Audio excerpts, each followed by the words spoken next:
আসসালামু আলাইকুম সুপ্রিয় সপ্তম শ্রেণীর শিক্ষার্থী।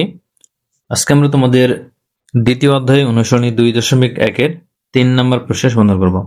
3 নম্বরে শূন্যস্থান পূরণ করতে হবে। প্রথমে এই ক নাম্বার দেখো, 3-এর ক। এখানে দেওয়া আছে 11:25 সমানুপাত শূন্যস্থান বা ফাঁকা ঘর দেওয়া আছে অনুপাত 50। তাহলে এখানে আমাদের আমরা এটা হচ্ছে প্রথম রাশি, এটা দ্বিতীয় রাশি, এটা তৃতীয় এবং এটা চতুর্থ রাশি। তাহলে চারটি রাশি দ্বারা এখানে আমরা সমাধান করব। তাহলে আমরা লিখে নেব যে প্রথম রাশি সমান 11, এরপর দ্বিতীয় রাশি সমান 25, তৃতীয় রাশি সমান, এখানে আমাদের বের করতে হবে অর্থাৎ ফাঁকা ঘর, এরপর চতুর্থ রাশি সমান 50। তাহলে এটা বের করার সূত্র হচ্ছে, আমরা এই চারটি অনুপাতের সমানুপাত এভাবে বের করব যে প্রথম রাশি গুণ চতুর্থ রাশি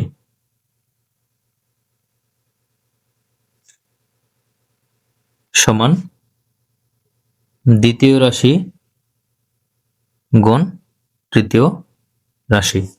এটা হচ্ছে সূত্র, প্রথম রাশি গুণ চতুর্থ রাশি সমান দ্বিতীয় রাশি গুণ তৃতীয় রাশি। তাহলে আমরা লিখবো যে আমরা জানি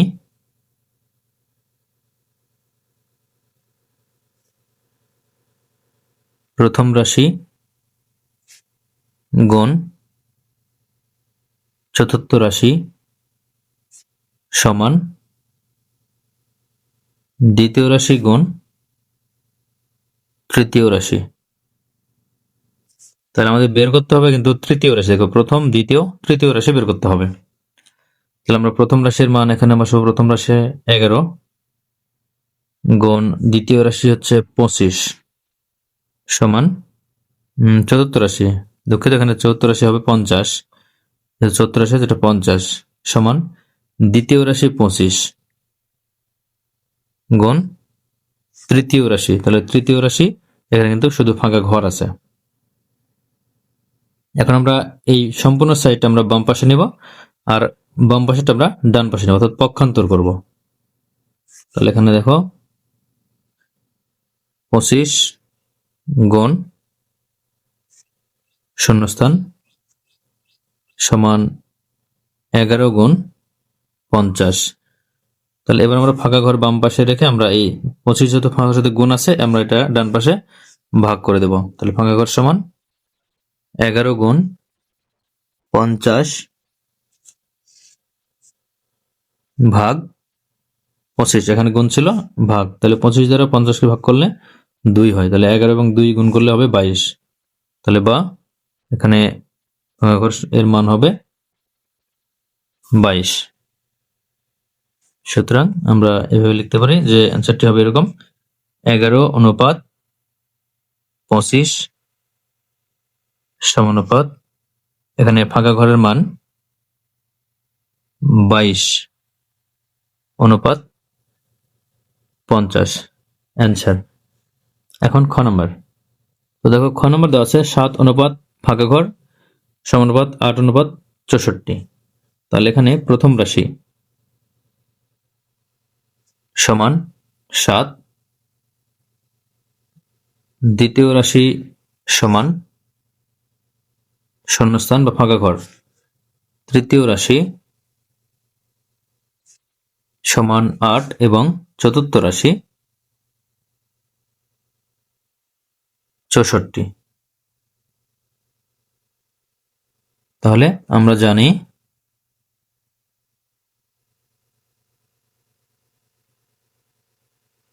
প্রথম রাশি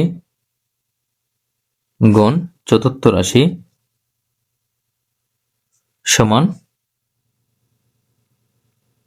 দ্বিতীয় রাশি গুণ তৃতীয় রাশি। তাহলে আমরা রাশি সময়ের এখানে মান বসাবো। তাহলে প্রথম রাশি হচ্ছে 7 গুণ চতুর্থ রাশি 64 সমান দ্বিতীয় রাশি ফাঁকা ঘর আছে গুণ তৃতীয় রাশি হচ্ছে 8। তাহলে আমরা পক্ষান্তর করে আমরা ডান সাইডটা বামে নিব। তাহলে এখানে ফাঁকা ঘরের সাথে গুণ থাকবে 8 সমান 7 গুণ 64, বা শুধু ফাঁকা ঘর থাকবে বামে সমান 7 গুণ 64, আর 8 আছে বাম পাশে গুণ, ডান পাশে আসলে হবে ভাগ। তাহলে 8 দ্বারা 64কে ভাগ করলে 8 হয়। তাহলে 8 এবং 7 যদি আমরা গুণ করি তাহলে এটা হবে 56। তাহলে ফাঁকা ঘরের মান হবে 56। তাহলে আমরা লিখবো যে সুতরাং সমানুপাত, অর্থাৎ সুতরাং এখানে আমরা লিখবো যে শূন্যস্থানে যে সংখ্যাটি বসবে সেটা হচ্ছে, আমরা এভাবে লিখবো, সুতরাং যে প্রথমে ছিল 7 অনুপাত, এরপরে ছিল ফাঁকা, এবার সমানুপাত 8 অনুপাত 64। তাহলে আমরা এখানে ফাঁকা ঘরে এখানে বসাবো 56, এটা অ্যান্সার। তাহলে গ নম্বর দেখো, এখানে দেওয়া আছে 2.5 অনুপাত 5.0 সমানুপাত 7 অনুপাত শুধু ফাঁকা ঘর। তাহলে প্রথম রাশি সমান 2.5,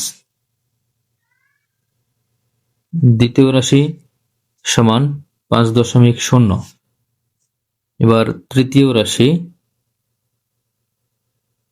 সমান 7, আর চতুর্থ রাশি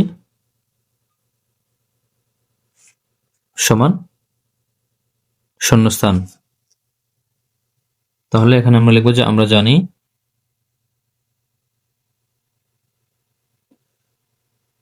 প্রথম রাশি গুণ চতুর্থ রাশি সমান দ্বিতীয় রাশি গুণ তৃতীয় রাশি। আমরা একটি সূত্র দ্বারাই কিন্তু অঙ্ক করতেছি। তাহলে প্রথম রাশি 2.5 গুণ চতুর্থ রাশি, দেখো চতুর্থ রাশি ফাঁকা ঘর আছে এখানে, সমান এবার দ্বিতীয় রাশি 5.0, আমরা এটাকে 5 ধরতে পারি, গুণ তৃতীয় রাশি 7।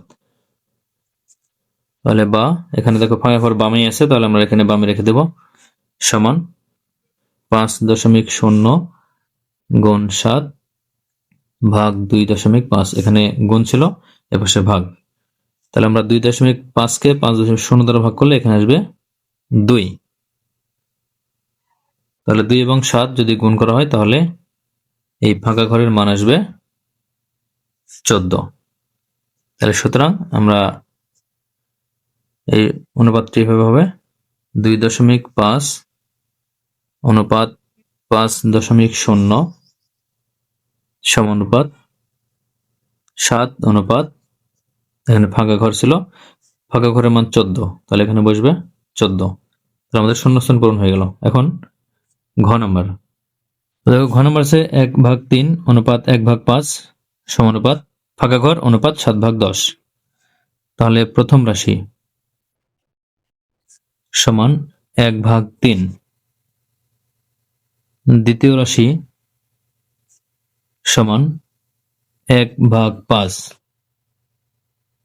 তৃতীয় রাশি সমান ফাঁকা ঘর, এরপর চতুর্থ রাশি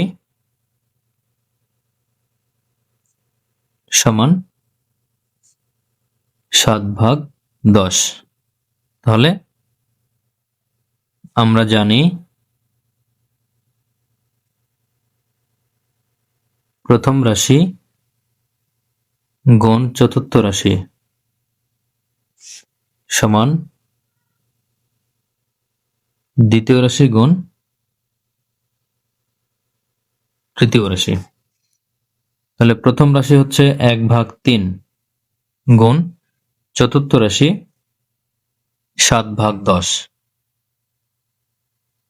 সমান দ্বিতীয় রাশি 1/5 গুণ তৃতীয় রাশি ফাঁকা ঘর। তাহলে পক্ষান্তর করলে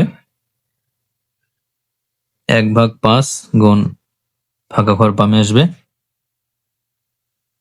আর ডানে আমরা নিয়ে আসবো 1/3 গুণ 7/10। তাহলে শুধু ফাঁকা ঘর সমান কি হবে?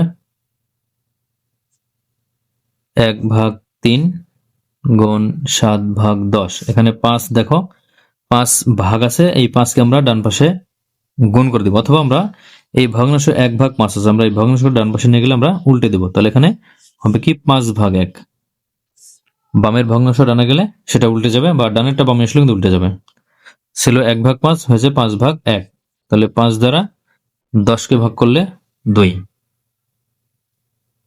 তাহলে এখানে বা ফাঁকা ঘরের মান আসবে, দেখো 1 এবং 7 গুণ করলে হবে 7, 3 2 গুণ করলে 6, 6 1 6, তাহলে 7/6। এটা হচ্ছে ফাঁকা ঘরের মান।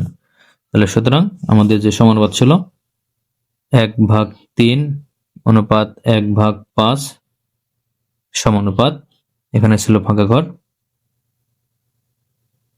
অনুপাত 7/10। তাহলে ফাঁকা ঘরের মান 7/6, তাহলে 7/6 অ্যান্সার। তো এবার ও নম্বরে দেওয়া আছে ফাঁকা ঘর অনুপাত 12.5 সমানুপাত 5:25। তাহলে প্রথম রাশি সমান, প্রথম রাশি কিন্তু ফাঁকা ঘর দেওয়া আছে। এরপর দ্বিতীয় রাশি সমান 12.5, আর তৃতীয় রাশি সমান 5, চতুর্থ রাশি সমান 25। তাহলে সূত্র আমরা জানি প্রথম রাশি গুণ চতুর্থ রাশি, প্রথম রাশি গুণ চতুর্থ রাশি সমান দ্বিতীয় রাশি গুণ তৃতীয় রাশি। তাহলে প্রথম রাশি হচ্ছে, দেখো ফাঁকা ঘর আছে, গুণ গুণ চতুর্থ রাশি, চতুর্থ রাশি হচ্ছে 25 সমান দ্বিতীয় রাশি 12.5 গুণ তৃতীয় রাশি 5। তাহলে বা শুধু ফাঁকা ঘর সমান আসবে 12.5 গুণ 5, আর এখানে 25 নিচে ভাগ হবে। তাহলে আমরা এটাকে যদি ভাগ করি 12.5 দ্বারাও 25কে ভাগ করা যায়, 5 দ্বারাও ভাগ করা যায়। তাহলে আমরা যদি এটা দ্বারাই ভাগ করি, দেখো আমরা 5 দ্বারা ভাগ করি, তো 5 দ্বারা 25কে ভাগ করলে 5 হবে। তাহলে এবারে আমরা যদি 12.5কে 5 দ্বারা ভাগ করি, দেখো 12.5 ভাগ 5, 2.5। তাহলে এখানে আমাদের ফাঁকা ঘরের মান আসলো 2.5। তাহলে সুতরাং আমাদের অ্যান্সার লিখতে হবে যে প্রথমে দেখো ফাঁকা ঘর আছে, অনুপাত 12.5, এরপরে সমানুপাত 5:25। তাহলে ফাঁকা ঘরে 2.5 অ্যান্সার।